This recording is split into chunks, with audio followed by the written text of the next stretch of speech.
بسم اللہ الرحمن الرحیم۔ بہرحال حضرت محمد صلی اللہ علیہ وسلم اگرچہ احکام جاری کرنے میں سختی سے کام لیتے تھے، لیکن صلہ رحمی کو کبھی فراموش نہیں کرتے تھے اور اپنے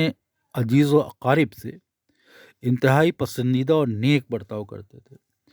جنگ بدر نے اسلام کے لیے کامیابی کا دروازہ کھول دیا، اور ایک وقت ایسا آیا جب مسلمان اتنے طاقتور اور غنی ہو گئے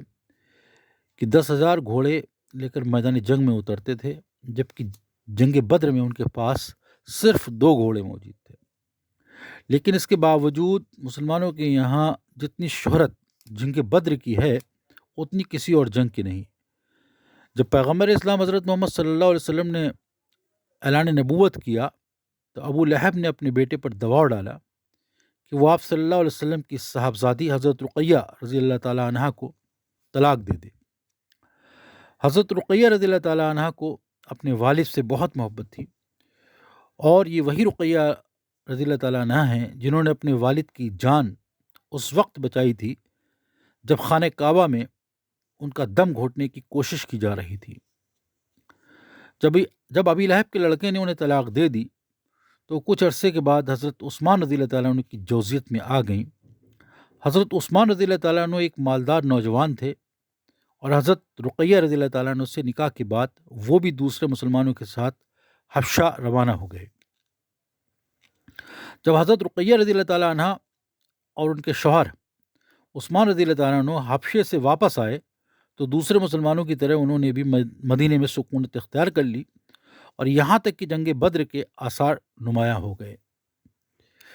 اسی دوران میں حضرت رقیہ رضی اللہ تعالیٰ عنہ سخت بیمار ہو گئیں،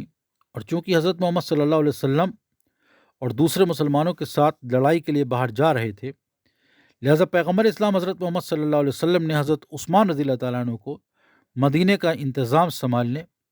اور اپنی جوزہ کی تیمارداری کرنے کی ذمہ داری سونپ دی۔ جنگ بدر کے خاتمے پر جب مسلمان مدینے واپس پہنچے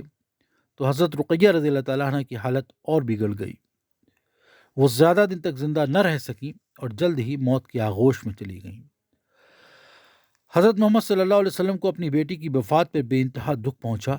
انہیں اپنے اہل خاندان سے بہت محبت تھی اور وہ انہیں بچھڑتا ہوا نہیں دیکھ سکتے تھے، لیکن ابھی حضرت رقیہ رضی اللہ تعالیٰ عنہ کے انتقال کے چند روز ہی گزرے تھے کہ حضرت رسول اللہ صلی اللہ علیہ وسلم کو ایک اور صدمہ برداشت کرنا پڑا، اور ان کا نواسہ یعنی پہلا نواسہ اور دوسری بیٹی حضرت زینب رضی اللہ تعالیٰ عنہ کا بھی انتقال ہو گیا۔ اس واقعے کی تفصیل اس طریقے سے ہے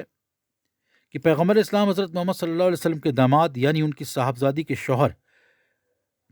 اس شرط پر رہا کر دیے گئے تھے کہ وہ مکہ جائیں اور اپنی بیوی کو طلاق دے کر مدینے روانہ کر دیں تاکہ وہ مسلمانوں میں زندگی بسر کر سکیں۔ جب پیغمبر اسلام حضرت محمد صلی اللہ علیہ وسلم نے مکہ سے مدینہ ہجرت کی تھی تو تمام بیٹیاں ہجرت کر کے مدینہ آ گئی تھیں، سوائے ان کی دوسری صاحبزادی حضرت زینب رضی اللہ تعالیٰ عنہ کے،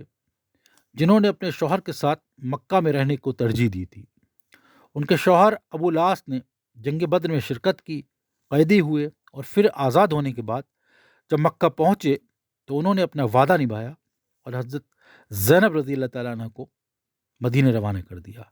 تاہم اس مقصد کے پیش نظر کہ زینب رضی اللہ تعالیٰ عنہ بحفاظت منزل تک پہنچ جائیں، انہوں نے اپنے بھائی کناح کو ان کے سفر کے ساتھ روانہ کر دیا۔